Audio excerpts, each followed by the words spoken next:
Hi hello வணக்கம். இது உங்கள் சிவி ஜோன். எல்லாரும் எப்படி இருக்கீங்க? இப்போ பார்த்தீங்கன்னா ஒரு சம்பவம் ரொம்ப வைரலாக போயிட்டுருக்கு.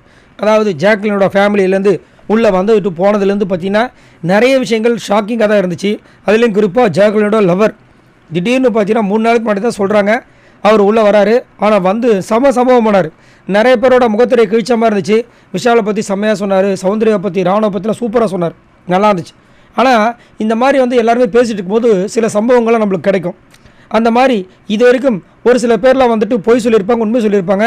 இப்போ ராணவோட அம்மா அப்பா வந்தப்போ வந்து ராணவ் வந்து சொன்னார் ஒரு சில விஷயங்கள். ரிமோட்டுக்காக 2 வருஷம் நான் பேசாமல் இருந்தேன், இந்த மாதிரி நிறைய விஷயங்கள். அதெல்லாம் கேட்டு தெரிஞ்சுக்கிட்டாங்க உண்மையிலே அது நடந்துச்சா இல்லையான்னு. அதே மாதிரி ஜாக்லின் சொன்னதை வந்து இது வரைக்கும் யாரும் கேட்டு தெரிஞ்சுக்கிட்டதில்லை, ஏன்னா நம்புகிறாங்க. ஆனால் ஜாக்லின் ஒரு பெரிய பொய்யை சொல்லியிருக்காங்க சிம்பத்தி க்ரியேட் பண்ணுறதுக்கு. என்னென்னா இந்த மழை டைம் செம்ம மழை வந்துச்சு இல்லையா, அப்போ வந்துட்டு எல்லாருமே பயந்தாங்க உண்மையிலே தண்ணி வரும் அப்படின்ட்டு அவங்க ஏரியாவுக்கு. அதே மாதிரி ஜாக்லினும் ஒரு கதை விட்டுருக்காங்க. என்னென்னா ஐயோ எங்கள் அம்மா இருக்கிற இடத்துலையும் செம்ம தண்ணி வரும், என் தம்பியும் எங்கள் அம்மாவும் வந்துட்டு எவ்வளோ கஷ்டப்பட போகிறாங்க தெரியலையேன்னு சொல்லிட்டு ஃபீல் பண்ணி ரொம்ப இது பண்ணியிருப்பாங்க. நிறைய பேர் ரொம்ப வருத்தமும் விட்டுருப்பாங்க. ஏன்னா நம்மளுக்கு தெரியாது அவங்களுடைய சூழ்நிலை எப்படி இருக்குது, அங்கே வந்து தண்ணி நிற்குமா இல்லையான்னு. இன்றைக்கி அந்த விஷயத்தை கேட்டு தெரிஞ்சுக்கிறாங்க.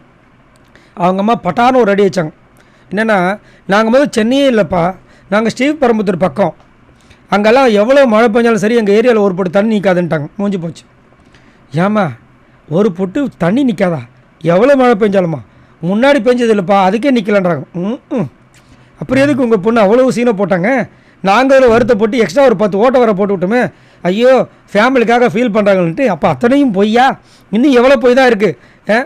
லவ்வரே இல்லாத மாதிரி வந்துட்டு ஒரு வாட்டியும் முத்துக்குமாரன் ஆசையை தூண்டுற மாதிரி வந்துட்டு கல்யாணத்துக்கு சீக்கிரமாக ரெடி ஆகிடு, அதுக்கப்புறம் வந்துட்டு சம்பளத்தெல்லாம் பார்க்க சம்பளமே இல்லைங்க எனக்கிட்டன்னு அப்படி ஒரு நாள் சொல்கிறாரு.